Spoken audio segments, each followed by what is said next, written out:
I am your host, MISHUMA, SABA, M.SABA, and this is our Cultural Variety Podcast. Stay tuned.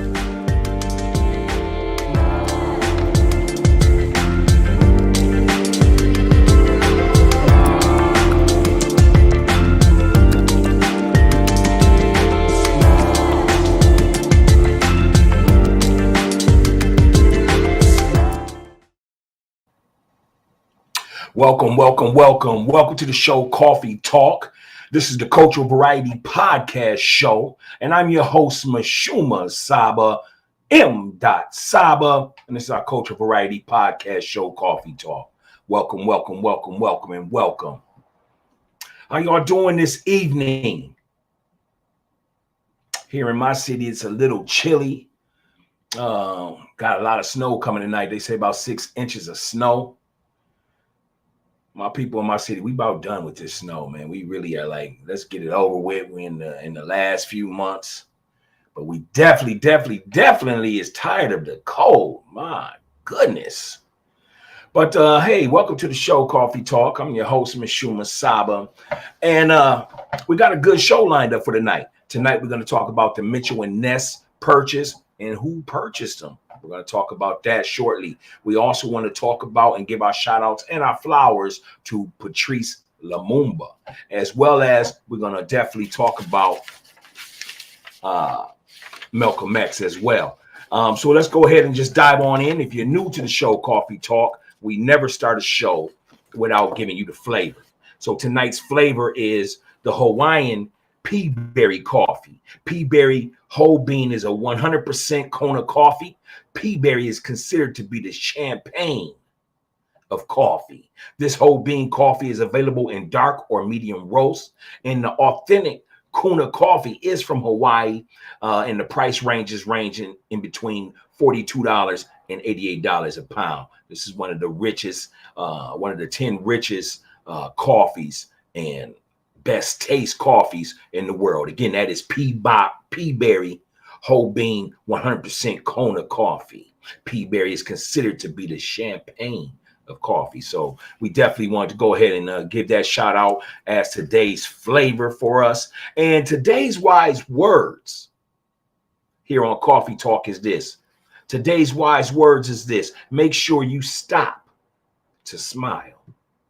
Make sure you stop to smile, man. Whatever you're going through, just take a moment, man. If you are going through some things that you feel is a success, a new promotion, kid getting ready to graduate, kid getting ready to get married, you getting ready to get married, or you're just happy for your friends, your family, or yourself, man, take a moment to smile, you know. And if you're not feeling up to par today, you may be feeling down a little bit, again, hug yourself and take a moment to smile. You know what I'm saying? So that is today's words of wisdom. And yeah, again, if you're just tuning in, this is Coffee Talk Podcast. And before we start talking about our show, man, I want to go ahead and I want to take a minute and 20 seconds moment of silence in the memory of El Haj Malik El Shabazz, also known as Malcolm X, who transcended to his infinite essence on February 21st, 1965. May we take those 120 seconds of a moment of silence to the original man.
All right, so that was a minute and 20 seconds in honor of, again, El Hajj Malik El Sabas, also known as Malcolm X, who transcended to his infinite essence on February 21st, 1965.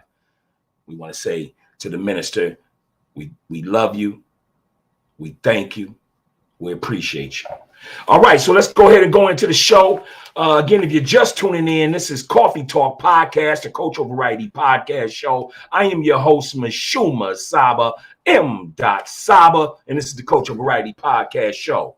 So in the news, Fanatics, the country's largest licensed sports merchants retailer, has teamed up with Jay-Z, Maverick Carter, Meek Mill, the D'Amelio family, and Little Baby to buy the business, officially called the Mitchell and Ness Nostalgia Company from the Juggernaut Capital Partners. Fanatics purchased the vintage team jersey maker Mitchell and Ness for around $250 million. A source familiar with the matter told the Post. Fanatics CEO Michael Rubin is teaming with rappers Jay-Z and Meek Mill and Little Baby and Maverick Carter, a business partner of LeBron James, on the purchase. Fanatics will own 75% of the company. The other investors will combine to own 25%. Fashion is critical, but classics are forever. Mitchell and Ness is a true classic, says Jay-Z in a statement. I was an early adopter of this brand, as well as part of the departure from the athletic wear. I'm proud to play a small role in bringing it back, and in some cases, introducing the authenticity and quality of the Mitchell and Ness brand to a new generation. Meek Mill, the Philadelphia native, took to Instagram to celebrate the news by writing, I used to want to throw back so bad. Now we owning Mitchell and Ness. I need a baseball jacket ASAP. The whole hood seeing me step by step become a boss, step by step. Motivation. So yeah, Little Baby, Jay-Z, Meek Mill, and Maverick Carter went ahead and got together, man. The brothers got together and brought a 25% share of the Mitchell and Ness brand that the Fanatics company just purchased or went into partnership with them. So what do y'all think about that? You know, the jerseys are going to start coming back, all kind of different sports paraphernalia and memorabilia is going to be popping up under the Mitchell and Ness brand. Mitchell and Ness used to be the expensive jersey. Boy, if you had to have that logo, that tag, you know what I'm saying? Although I don't even support no type of tag, you know, because that's all marketing. But still, it's all about the quality. You know, Mitchell and Ness definitely had a dope quality about their jerseys. So be on the lookout for the new O.J. Simpsons that we used to rock back in the days, those Dr. J's, those LeBrons over the 23 Irish jersey, the Allen Iverson's comebacks. You know what I'm saying? Be on the lookout for the jerseys, man. They definitely are going to be on their way back to a city near you, man. You know what I'm saying? I like the jerseys, though. I really do. I like getting jerseys, man, that was rare, man, or that sports athlete meant something to me, man. You know what I'm saying? So what do you think about the deal? Do you think it's a good look for Jay-Z, Maverick Carter, Meek Mill, and Lil Baby to go ahead and invest in? What's your thoughts on it? Go ahead and leave a comment. You know, have you ever had a Mitchell and Ness jersey? How much did you pay for it? What team was it? What athlete was it? Definitely leave a comment. Hit the like button. Let us know, man. You know, and if you got any pictures of your old jerseys, take a picture and put it into the comments. Let's check out the jerseys you got. But yeah, man, I think that's going to be a good look, man. All right, so now that we're done with that, we got one more segment to go. And I do apologize. Let's just get my stuff together here. All right, so actually we got a story tonight because you do know that on Monday nights here at Coffee Talk, it is Cultural Studies Night. So tonight, I want to go ahead and just do a quick short reading on the Great Migration. The Great Migration from 1910 to 1920. So let's go ahead and get off into that. All right, the Great Migration. And if you're new to Coffee Talk, this is what we do on Mondays. Mondays, we will read a short story. We give props to our ancestors, our scholars, our scientists, our lawyers, our people. And that's what we do. We do short poems. We do book readings, chapter readings, page readings. But this is our cultural studies night here at Coffee Talk Podcast. And I thank you for tuning in. But let's go ahead and dive right in to the story, The Great Migration from 1910 to 1920. This is a 1.5 page, so it should only be about 2-3 minutes, man. So if your attention span can last that long, man, enjoy the story.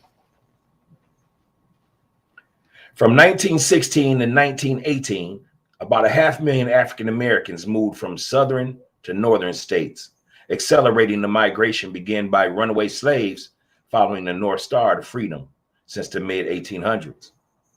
In Chicago alone, the African American population increased by almost 150%, from about 45,000 in 1910 to 110,000 in 1920, almost half due solely to migration. Within a period of 18 months in 1917 to 18, more than 50,000 migrants arrived in Chicago, some finding work there, others moving on to other northern cities and towns. The migrants came north for a variety of reasons. Low wages were certainly a factor. While workers in the South were paid from 40 cents in the field to $1.75 a day in certain city jobs, workers in the North in 1960 received $3 to $8 a day, often for shorter hours. One observer wrote, "The Negro farmhand gets for his compensation hardly more than the meal he plows. That is, his board and shelter. Some mules fare better than Negroes." Even this source of income dried up with the devastation of the cotton crop by the boll weevil in 1915 and 16. At the same time in the North, barriers to immigration during the war and the expanding wartime industry created a much greater demand for labor. Schooling was equally poor in the South.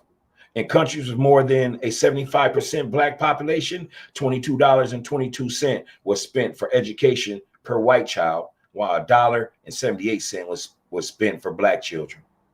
Jim Crow statutes in the South resulted in isolated and inferior transportation and living facilities. While housing in the North was not much better, the greater integration of the public schools made possible a higher level of instruction. But there were more than economic incentives at work. Between 1885 and 1918, nearly 3,000 African Americans were lynched in the United States, more than 85% in the South. Mob law, as one paper noted, had furnished immigration agents with all the leverage they needed to encourage the exodus. Pennsylvania was one of the early destinations on the new route north. During the month of July 1916, a single railroad claimed to have drawn to Pennsylvania 13,000 Southerners who wrote back of high wages and fair treatment. Word of mouth imbued the movement with near biblical significance. Songs and poems were written, such as The Flight of Egypt, Bound for the Promised Land, and Going into the Canal, The Land of Hope, and others. Migrants swelled the main lines of transportation from southeast to northeast. Others later followed the railroad routes north from Mississippi, Arkansas, Alabama, Louisiana, Texas, to Chicago. While the Department of Labor initially provided transportation, that service ended with complaints from Southern businessmen that the supply of cheap labor was drying up. Groups of workers joined together in cooperative clubs to garner better travel routes, resulting in a whole communities uprooting themselves and traveling north. The largest number of arrivals from the Great Drive of May 1917. The Chicago Defender, which ran news articles, poems, and letters about the movement, was instrumental in spreading the word. Because of its favorable report on conditions in the North, the paper was restricted and confiscated in some parts of the South. The defender resoundingly refuted the claim advanced by desperate businessmen in the South that migrants would face a harsh climate in the North, citing instances of death by exposure even in the South. If you can freeze to death in the North and be free, why freeze to death in the South and be a slave, where your mother, sister, and daughter are raped and burned at stake, where your father, brother, and son are treated with contempt and hung to a pole, riddled with bullets, at the least mention that he does not like the way he has been treated. Come north then, all of you folks, both good and bad. If you don't behave yourself up here, the jails will certainly make you wish you had. For the hardworking man, there is plenty of work if you really want it, the defender says. Come. Tragically, not long after such portrayals of the North as the promised land, the disturbing reality of race hatred would explode in what E. Franklin Fraser termed the cities of destruction, in a series of devastating riots during the Red Summer of 1919. So definitely check that out, man. The Red Summer. Do your research on that. The Red Summer of 1919 and what was going on during that migration time. You know, definitely if you are one of our college students out there, or if you just sharing knowledge with your kids, man, that's something that you could go ahead and write a paper to, or you can go ahead and look up a video on it. You know, the Red Summer of 1919, our story. You know, go ahead and learn a little bit more about that. So again, that is the story, the Great Migration. And now we want to go ahead and talk about Patrice Lumumba as we get ready to end the show. We want to go ahead and give our flowers, our respect to our ancestors, as we do every Monday here at Coffee Talk Podcast. And again, if you're just tuning in, today is the day of remembrance for El Hajj Malik El Shabazz, also known as Malcolm X.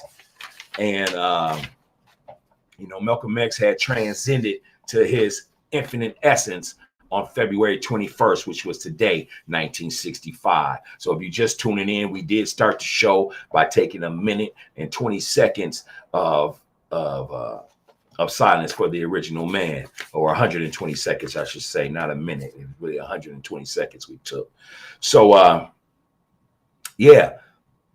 Now we want to go ahead and just dive right on into Patrice Lumumba. Patrice Lumumba was a Congress independence leader and first democratic elected leader of Congo as prime minister at the age of 35. Founder and leader of mainstream movement National Congolese.